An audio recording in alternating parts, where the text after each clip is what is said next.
Russillo Show on ESPN Radio and on the ESPN app.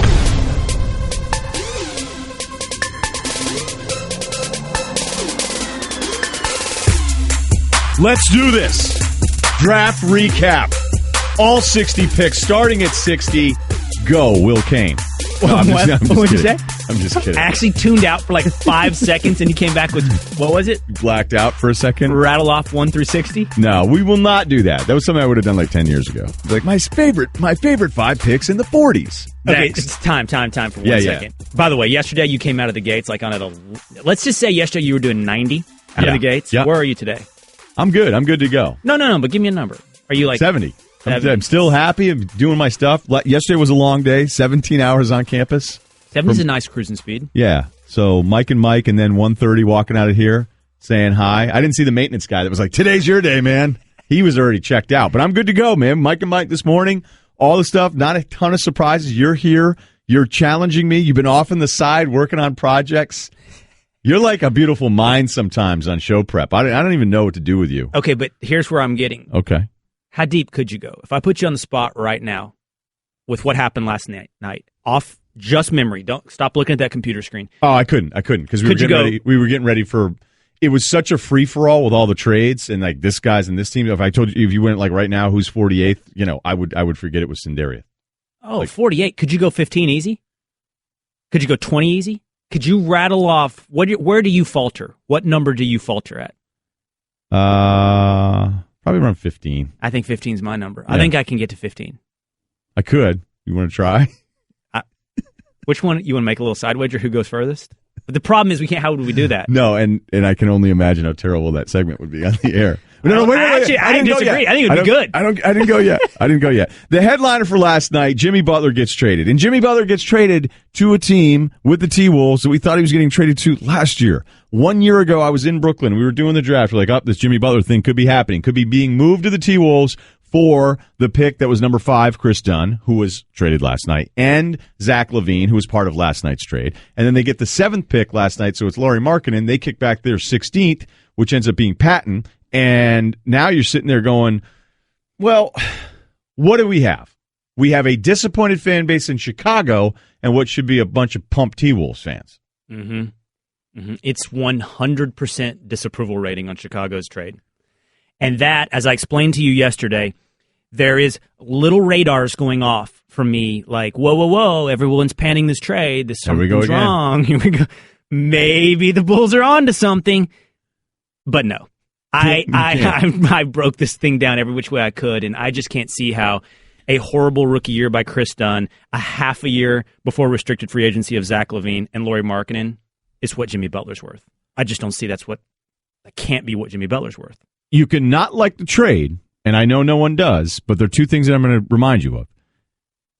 One is, if he's been on the block this long, don't we have to at least give the Bulls the benefit of the doubt that this is kind of what the market was? They may have taken the wrong package back, but it can't be because they were surprised, panicked, or just last minute. Like somebody asked me, the Bulls panicked. How can you panic when you almost pulled the same trade off exactly 365 days ago? And you've been gauging the market for, as you said, over a year. Not exactly off by a couple of days, but you're right. Yeah, right. Gauging the market for over a year. They probably had their finger on the pulse of the Jimmy Butler market. If you were for an entire year kind of getting calls here or there on your guy in Jimmy Butler, you probably understand the landscape. Now, did you make the wrong choice? Like, I would have thought if the Celtics said, we'll just give you 3. We'll give you 3. We'll give you Tatum. You can have Tatum, and we'll take Butler. We'll figure out the contract stuff, move some pieces out, because obviously the Celtics would still want some flexibility to do maybe something bigger in free agency. Let's not worry about all the stuff that didn't happen. But if you were Boston, would you offer 3 to the Bulls? And if you were the Bulls, would you take 3? If I'm Boston, I'd do that in a heartbeat. Okay. Do you do it if you're Butler Chicago? for Tatum? Yeah. In a heartbeat. Okay. And if I'm Chicago, I like Tatum better than the collection of guys I got from Minnesota. We are in agreement, but I don't know. Maybe Chicago looked at it and said, this gives us 3 shots at this thing. I don't know what that means. Here's what I think happened. I think we can accept all the premises we just laid down, that Chicago had their finger on the pulse of the Jimmy Butler market, and yet still did panic. I do think they made an emotional decision, and I think the emotion was driven by 2 things, right? Number one, they sold at the peak of the draft value market. The night of the draft, nothing has more value than a potential filled draft pick. If they had waited, in my estimation, 1, 2, 3 more days, a week, then Jimmy Butler has more value. And I like how Indiana held Paul George because of that. Here's my prediction, by the way. Indiana's going to get more for 1 year of Paul George than Chicago got for 2 years of Jimmy Butler.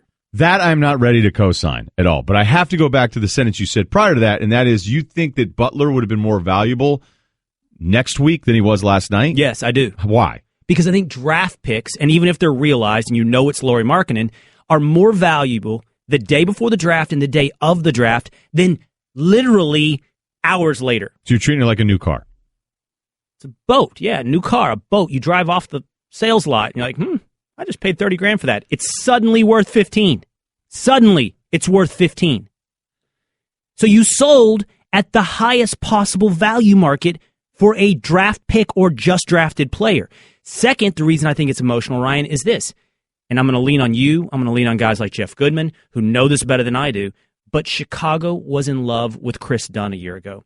And despite a year's worth of evidence that you were wrong about Chris Dunn, and hey, maybe he pulls it together once this thing's all said and done. Yeah, maybe it's a bad fit, all these different things. Whatever. Right. But you do have a year's worth of evidence. Yeah, he's 23 and he hadn't been able to shoot it well. Yeah.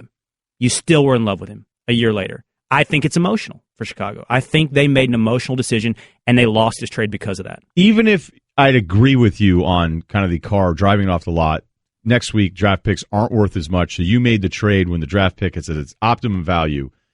That's also the way business is done. People don't do this thing where it's in the NBA, all right, go ahead and make the pick, and the T-Wolves have to pull the plug on a player. Like, they have to actually decide on who they want to pick, and they can't do this in-between thing where we go, well, let's take Markkanen because the Bulls still kind of like him and we're close on the trade, and we'll see if you just kind of have to do business last night on that one if you're ready to move on from Jimmy Butler. And again,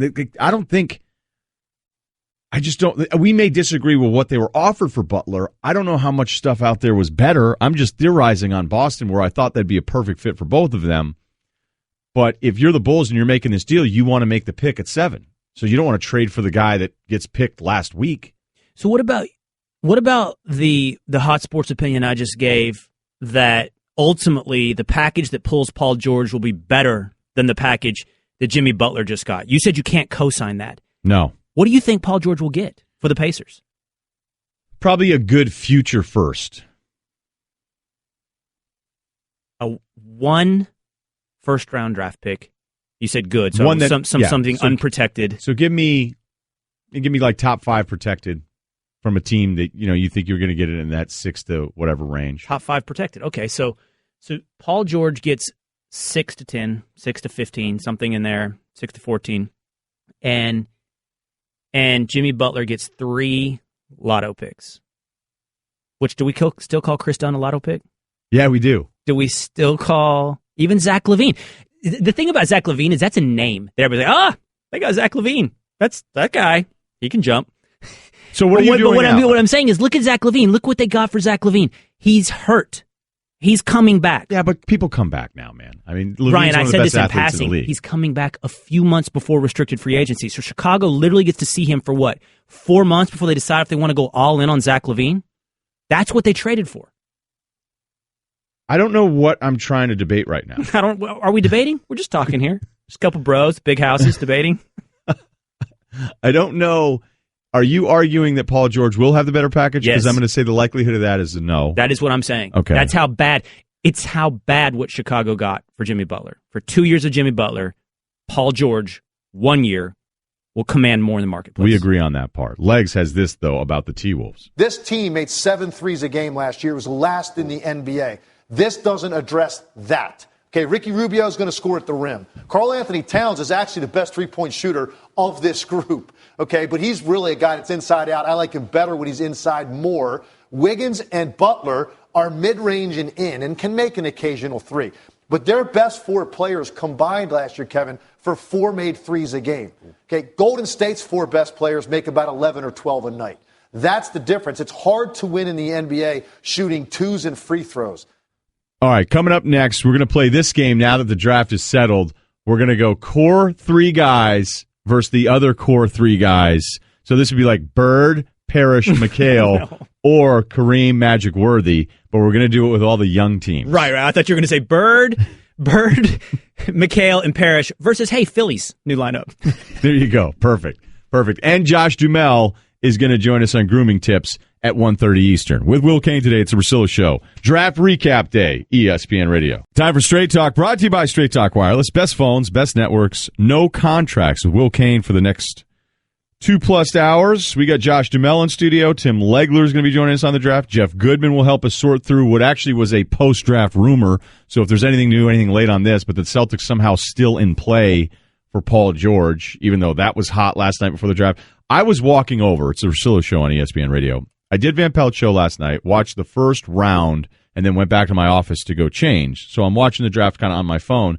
And as I walk into my office, Tom Penn is up on the touchscreen from the draft doing all this stuff, and he's plugging in Paul George next to Lonzo Ball and Brandon Ingram. And I'm going, oh, my gosh, they did it.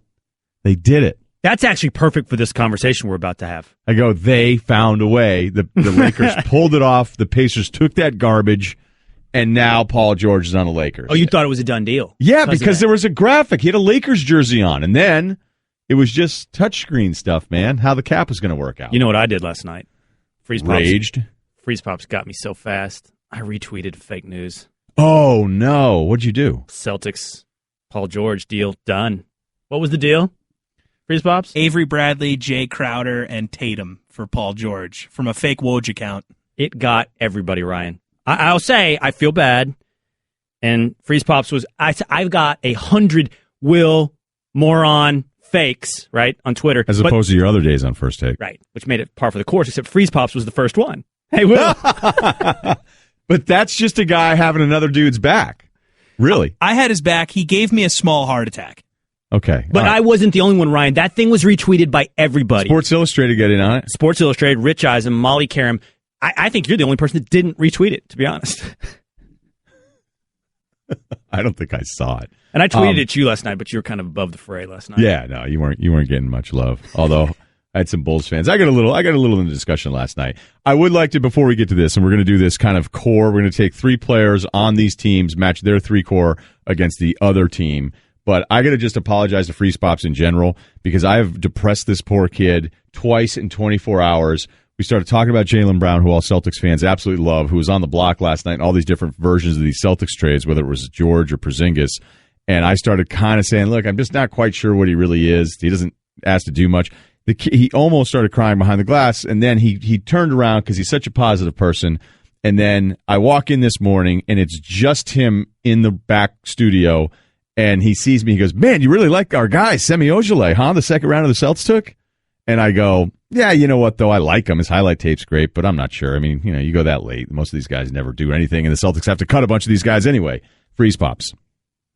Yeah, I mean, I was really pumped after I saw your SportsCenter hit, and now, you're kind of bumming me out. Yeah, no, super depressed. I'm here for you, man. I don't know what he said on SportsCenter, but I like Semi Ojeleye. I watched SMU. I'm from the Dallas area. Guy can play.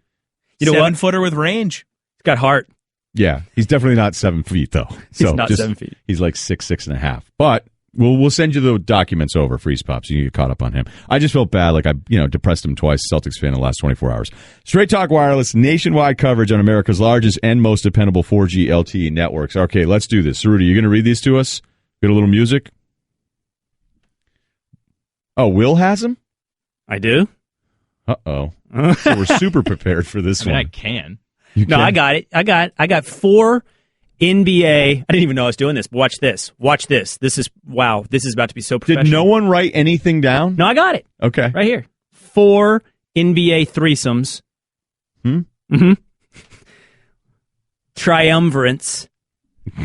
Who do you like the best? All right. Let's start with America's sweetheart, the Philadelphia 76ers. Perfect description. Okay, so Markelle Fultz. Yep. Ben Simmons. Yep. Joel Embiid. Sorry. Oh, Embiid. Okay. That guy. By the way, how bad does it hurt Jahlil Okafor's feelings that he's just like totally out on all this stuff? They talk about the future. They even come up with a nickname last night. Did you see that? The Feds. Yeah, he was in it. He's not in it. I mean, my feelings are hurt for Okafor. What about the O-Feds? The Fedos? Okay, can we keep this rolling? Because we're on a really good pace right now. Okay. That one versus Minnesota. Minnesota's new threesome. of Butler, Towns, and Wiggins. Who do you take? The crazy thing on this deal is that as great as Towns is, defensively it's still a bit of a mess. And Wiggins, it feels like there's a general cooling as opposed to could he be a top 5 player? And you're like, that'd actually be a surprise at this point. That may not even be fair. He was shooting terrific from outside, but this is about health. I mean, if it's the health question, and Mike asked this one this morning, when it comes to health, I can't do anything but take Minnesota's 3. So I think you take Minnesota, even if you grant Philly a healthy season, you still take Minnesota because you have known quantities. Jimmy Butler's a known quantity. Honestly, Karl Anthony Towns and Andrew Wiggins are much more known quantities than the promise that is the 76ers threesome. Yeah. All right, there you go. All right, so let me give you Even another with one. health. I like how you did that. All right, this one may be a lay down, Rudy, but you got to help me out. The Bucks. Okay. You get Giannis. You get Brogdon. Who's the third? Jabari? Parker, yeah. All right. Don Maker. Let's move on quickly. Don Because Maker. Was that freeze pops? let's do this quickly because I know what you're going to do with that one. Unless Giannis carries the day. Unless Giannis is so far ahead of everyone else on this list that he makes up for the other two. Dave McMenamin had him ahead of Steph Curry as a franchise changer. So, All right. who are we going up against? Oh, we got to go with your winner, Minnesota. Oh, that's how we're doing this. Yeah, Okay. it's going to be an elimination bracket. Look, Brogdon's a nice story and all, but Jabari's actually better than I think a lot of us thought he would be, because there'd be concerns, body, and all these different things. Giannis single-handedly, you probably feel better about where he'll be in 2 years than anyone in the Minnesota group, but I'm still going to say the Minnesota group. Okay. Minnesota's now reached the end of the line, and this is their last and final opponent. Okay. The Los Angeles Lakers. Lonzo Ball. Why did you laugh right away with that? Because I don't know what else you're going to come up with. Brandon Ingram. You knew I was going with Brandon Ingram. Don't say it. Don't say Julius Randle. No, I'm not going to. I'm going to say LeBron James. No, but how about the promise of infinite cap space to fulfill that, whether or not it's Paul George, LeBron James, or whoever So with empty those two. space? Yeah, of course, empty space. We are... You're going to have a third, man. That's what everybody's talking about. Get with the program here, all right? We don't need you realism raining on our parade. Let's give you Paul George, and I'd still say Minnesota. Is Minnesota the best team in the NBA? Is that what we just figured out? See you tomorrow. Russillo Show reminding you, if you're at work, you can stream all 3 hours of the show on ESPNradio.com. He's really attractive and famous, and he's married to somebody even more famous, and he's my best friend. Josh Duhamel is going to stop by. It's ESPN Radio. You're listening to Love Advice with Leanne. Caller, you're on the air. Hi, Leanne. Longtime listener, first-time caller. Why, in your professional opinion, do you never take my calls off the air? Is this Carl? Yep, it's Carl. I mean, we had a few dates. Everything was great. I thought, Well, when you switch to Geico, you could save a lot of money on car insurance. Okay, awesome. You should call them. I will. Geico, because saving 15% or more on car insurance is always a great answer. We're going to go through some of the draft picks that were taken last night and read their tweets. And a bunch have been deleted since these dudes became millionaires and famous. But most of them are pretty harmless, too. So we're not going to, I don't want to sit here and be like, man, I can't believe this 18. You're harmless? right. Will Cain is right to point out a few are. And one guy's just a bad content guy, but he'll keep it zinging out there. This is great content. It's another installment of the Transformers movie. Joining us here, the Russillo Show on ESPN Radio. Transformers the last night in theaters now. The star of this, Josh Duhamel. What's up, man? How you doing, Ryan? Good. We're just going to make sure we have you on the microphone here. I got to pull this over here a little bit. I'm new. It was a little more I'm complicated kind of a than these rookie, sci-fi deals you've been part of. You are the longest lasting character. Is that true? I'm kind of the OG now. Yeah, you are. Yeah, I am. I think this is my fourth one, and it was interesting because I missed the last one. When I came back, I didn't know how I was going to feel. I didn't know if it was going to be, awkward. But it just felt like, well, first of all, a lot of the crew was there from before, so I knew those guys. So it was almost like just coming home. And weirdly, I felt more comfortable around Michael Bay because I was terrified of him for the first two movies because you don't want to ask questions. You just sort of do what you're told and just sort of be there when you're supposed to be there. Wait. Yeah, there's a follow-up. Well, listen. Yeah. I don't even want you to keep going so that it filibusters past the obvious question. What happens if you ask Michael Bay a Well, question. you get bayed is what you get. You try not to get bayed. And although it's funny to actually watch somebody get bayed, you never want to get bayed. And so that's really what I was trying to avoid. But in retrospect, I sort of enjoy it now too. And I was the one that they would send in to ask questions, because as we were shooting this, there were a lot of questions and a lot of confusion. He keeps these movies in his head and doesn't really disseminate any information, because it keeps everybody on their toes. And people do come to set like ready to go every day for 8 months straight. It's amazing. Have you ever caught that DVD extra where there's the voiceover? So remember back in the day, you get DVDs, be like, now I want to watch it with a narration. Yeah. And there's Armageddon, and there's that clip that's made it out on YouTube where Affleck's like, I just still don't understand why it was easier to train drillers to become astronauts than it would have been to have astronauts drill.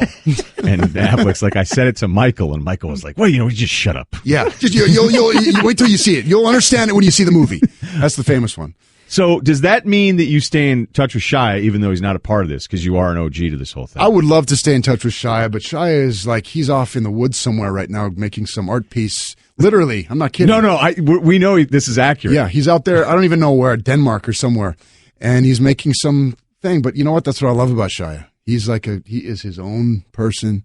You know, people like to bash him, but he's a unique person. Unique is a good seed. But here's the other thing that I'm always fascinated by this. When you guys are at this level, that you are very protective of each other. So if I were to sit here and start making fun of him, like that would bum you out. I wouldn't it wouldn't bum me out. I get it. Well, he's not going to sell him out though either. Like, no, but I also don't want to do 8 minutes on him. But either. Listen. The guy's got. He's earned his fair share of criticism. There's no doubt. But I've also seen the side of Shia that's amazing, and he's a really smart kid, and he's just, I admire his ability to not really care what people think. Just got to do it. I wish I had more of that. Right. I feel you keep looking at me like hey, you can get on this interview too. I mean, you literally described Josh as your best friend a minute ago, so I don't want to be like the interloper in this thing. We go back, Ryan and I. How does that work? How do you guys go back? My first Can't tell that one? What was that one? No, I wish there was a great story there.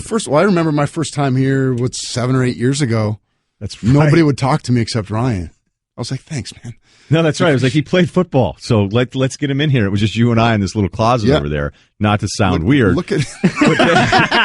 But then it's Josh Duhamel in the studio. You are really now we're both out of the closet and we're out here in the open. It's beautiful. It's beautiful. And good luck with the movie. But I felt like you were closer with Van Pelt, but I've poached some of his high profile guys over the years since the divorce. And there is a story that he reached out to you, and we were joking about it last night. We were going to have him call in. That he reached out. I was like, so Jamel did not meet up with you in L.A.? Because that'd be like another level thing. Like, it was cool to see you at an event, but like to go to the house, that's a different level of friendship. That maybe Van Pelt was like knocking the door. I think that's what he was trying to avoid, because he was sort of skirting me. I was like, okay, where are you? Well, I was there, but now I'm over here. I was like, okay, I'll go there. Well, I was there, but now I'm over here. Your argument is Van Pelt blew you off. He ducked me. He definitely ducked me. I'm going to follow up on a question I heard you answer this morning on Mike and Mike. You said like a week ago you ran your boat into a ditch or something and totaled your boat, which, by the way, what I'm following up on here is it was out of the water and on a trailer. How does that happen? Okay, so I have a cabin not far from, I guess, Fargo. It's in Minnesota, near my dad's place near Detroit Lakes, Minnesota. And we were kind of in a hurry. We'd gotten a late start that morning. We sort of rushed the trailer hitching of the boat onto the back of the truck. And, they have those safety chains that you're supposed to hook underneath in case it comes off the ball. Well, the chains weren't long enough, so we just tied them, and sure enough, a mile down the road, the thing came off. Your trailer comes off the hitch. The trailer came off the hitch and started floating down the freeway. I mean, this could have been really bad. People, it drifted towards the ditch, barely missed this giant electric pole that fed electricity and telephone and whatever else to like houses and buildings within 10 miles. Started a little fire on the side of the road. I had to pat that out with my dad's jacket. This is kind of amazing. Totaled the boat. Yeah, it could have been really bad, but, I needed a new one anyway. It was an old 1986 piece of crap. That's good. Things are going well for you that you can upgrade the boat. Josh Duhamel's here again, Transformers, the last night in studio. Give me the moment in filming this that I know you've done a lot of the promo for this, but there really are some elements in filming this that are just different than any other movie. Yeah, it's as exciting making these movies as it is watching them. It really is. It's crazy. That's one of the reasons I love being a part of this franchise. It's just the amount of stuff that he has at his fingertips to make these movies. And, he's got this huge imagination, and he's got helicopters and drones, and he's got all these crazy cranes, and he's got, explosions. And, it's an amazing thing to watch. And you feel like a little tiny cog in a giant machine. But, at the end of the day, I just love I guess I'm addicted to the energy of it. It's always feels a little bit dangerous. You do things that are kind of on the edge, and it's like fearful. Give me something you were really scared. I mean, we were on this gimbal. In the movie, it's this giant ship that comes up out of the sea, and we shot it on this gimbal, which is like this giant stage with these two giant hydraulic pumps underneath it that tilts it on the like almost up to a 45-degree angle, and then they would unload two 10,000-gallon drums of water onto it, so it looked like giant waves were crashing against it. And we're 50 feet in the air, and at one point, one of the cameramen got washed right off the side, and thank God he was tied to it because he was hanging upside down on this like dolly thing that he was shooting on. I mean, just dangling. Would have been really hurt had he not been attached, And it's things like that you're always kind of like, okay, this isn't exactly a ride at Disney World that he has to go through all this different inspection. They're safe, but You're like, I can see why you two hung out. Like you are remarkably normal. Like you're remarkably really, dude. Yeah, you're a dude. You're one of the guys. I know I just met you like 3 minutes ago, so I'm sure my portrayal is 100% accurate. By the way, to an actor who's really good at pretending. You're amazing. However, Will, I can really see why you guys hung out. So let's just presume for a moment that I'm right, that you're kind of normal. Yeah. What percentage of other Hollywood actors are dudes? Can drop in, can do the guys' weekend hangout? Don't tell me it's high. I know you just told me Shia is a great guy. Now, don't tell me Shia drops in and it's just everything goes smoothly. No, he's a different cat altogether. But Dax Shepard, Nick Swartzen, Oliver Hudson, all guys that are doing buddy games.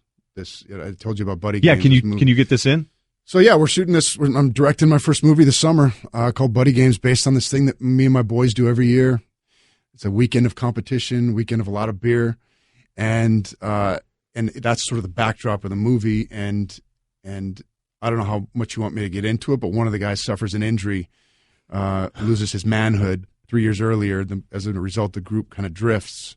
And 3 years later, his mother comes to the leader of the group to try to pull her son out of this funk and get the guys back together and do the buddy games again. So it's a story. It's a crazy, raunchy, wild dude comedy, but it's really about friendships and how enduring friendships become more valuable as you grow up. And you're going to be doing this in Vancouver. Vancouver, August 10th we start. Perfect. Yeah. Check it out, Transformers. The last night, I didn't get to the grooming tip, so I'll just text you about them later. I got all kinds of grooming tips. This one actually suggested that I got a beard question. I'm serious. I'm looking at the thing right now, and I'm like, it's remarkable, but I don't know that I can do that. No, there's a website that has your picture like 7 times focusing on all the little different things, and I don't think this is even authorized. What do they say that I do? It says really curious embrace your natural hair color, which you've done. I have done that. It says women love that. It's just too much work. It also says a perfect low-key hairstyle, but it says you could dial it back a little. Yeah? Really? Yeah. It also says that it moves nice. None of this is real, by the way. This is all taped on. Gosh, you guys have the best doctors out there. Yeah. The thing is everybody's getting stuff done out there. That's why I can't wait. Thank you, Josh. Again, Transformers the last night in theaters now. It's always awesome to see you, man. All right, you too. Thanks for having me. Absolutely. ESPN Radio Russillo Show presented by Progressive Insurance. Last year, over 3 million drivers switched to Progressive. Call or click today and find out if you could save. A draft pick last night. I can't even read the tweet before. Let me just put it this way. There's some tweets guys were deleting as soon as they were drafted. We're going to read them to you. It's ESPN Radio. One and dones. Coach Cal last night on that topic. A couple days ago, Coach K was with Mike and Mike. I thought he mentioned some great stuff about guys that go to school, but really they're there to become professional basketball players. We got Will Cain on the Russillo Show on ESPN Radio. Nothing makes a summer birthday or anniversary more magical than 1-800-Flowers.com. Right now, when you order a dozen multicolored roses for only $29.99, you'll get another dozen absolutely free. Go to 1-800-Flowers.com/ESPN. And Tim Legler on the player that was absolutely the best as a young draft pick that only lasted with him for a year. So a lot of stuff next hour. I propose there's an app called like Sex Scrub or something. I know that sounds a little risque. Trust me on this one. That when you become a pro athlete, as soon as you're drafted, you can just go and scrub any of the gray area stuff, because what's now happening is as soon as any player is drafted, just like we had a basketball class last night, everybody is going through their old tweets. Dennis Smith Jr., your guy. My guy. Goes to the Mavs immediately. Hey, what did he say in November of 2012? Think how he's in junior high? No, I'm serious. Seriously, let's do the math. He's 19. So it was 5 years ago. So he was 14. I'm going to push the mic back on this. I just realized that. This tweet's from when he was 14. So if he's a freshman in college, that means he was in 8th grade, and he's tweeting, and now we're doing. I don't even feel. Now I feel weird about it. Yeah, a 14-year-old. Still read it though, please. This is so bad. Can I say this? I think I can. All right, just making sure. You're getting a mixture. You've got some nods and some head shaking. I'm going with. There's no swears. It's just pretty obvious. We're not talking about Arbor Day. As long as you're quoting him. Yeah. Arbor Day. Hold on, time out. Just for 1 second. Really I know you want to get to this. You know, you had so this does everybody else. You had this thing with Greeny yesterday where he said, you're the hardest man to make laugh. You're just subtle. You got to listen, Arbor Day is going to make sense in about 10 seconds. Just listen for the humor. Quote, Dennis Smith Jr., everybody has God-given talents. Mine just so happens to be slanging this wood in my pants. Arbor Day. All right. Hold on, no, let that breathe for a minute. 14. All right, he had another one. And man, I got some bad ones. Dude's got ones they want back. I just didn't get drafted. No one cares. Gumbo just ain't the same without okra, and you don't look as good without me. It's the same thing. Who's that? It's Dennis Smith Jr. And that was years later. This one might be my favorite because Oklahoma City fans, you had a weird year. You invested you just doubled down emotionally on Westbrook. That was your guy, your ride or die. And you also watched Durant win with the Warriors. So did Terrence Ferguson. He is a Warriors fan, tweeting at the Thunder, LOL, where the Thunder fans at? Eyeballs. Thunder drafted him. That's so awkward. Zach Collins, all I want for my birthday is a big booty. That was 1 a.m. Wait. That's Mitch Trubisky level right there. Trubisky's was a little more graphic. We can't get into that. But it's so good. And then somebody goes after that. Everybody starts quote tweeting this stuff last night, going, the Trailblazers got a real star with this kid. OG, my man from Indiana, he tweeted out a few years ago, if your girlfriend says hey to me, that's our girlfriend now. I don't care. Tyler Lydon, Syracuse, he just got drafted. No longer need to go whale watching after walking into that Walmart. I mean, these are, for the most part, we can't get mad at anyone on any. I hope everybody understands what I'm doing here. What are you doing? I just think it's funny. We're all laughing together. We're all friends here. This is maybe my favorite part. Then you got Owundu here. That's the Kansas State kid, right? And he is a different kind of content.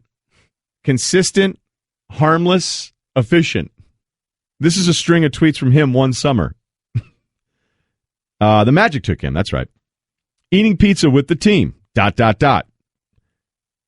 Later that summer, at Baskin-Robbins with the team. Week later, at Chili's with the team. Later that week, at IHOP with the team. I like it. And then in August, riding go-karts with the team. It's good stuff. Team guy. I'm going to do that. I need to pick up my tweet game. I'm going to follow him. Follow him right now. Go. Just give 3 flame emojis and then say content. I honestly can't get past Dennis Smith Jr. I'm still stuck on. I know. Talk about the junior part. Arbor Day, 14 years old. I'm stuck. I'm not moving off that base until we go to commercial. Do you feel better about? I don't know how much is left in this segment. I have no idea. But I'm not moving off this. I'm stuck right here on. Do you feel better? He's your guy. I actually kind of do. I like it. Confidence. He's got some alpha in him. Yeah, absolutely. This guy's not afraid to take it to the hoop. The thing is, it starts getting retweeted like crazy last night. It got up to, I don't know what it is on last check. I think it was 3,000 retweets. I'm going to tell you something. Between Dennis Smith Jr. and Mitch Trubisky, I'm having trouble picking who I like better after their tweets. One and done. It's not the problem. Next.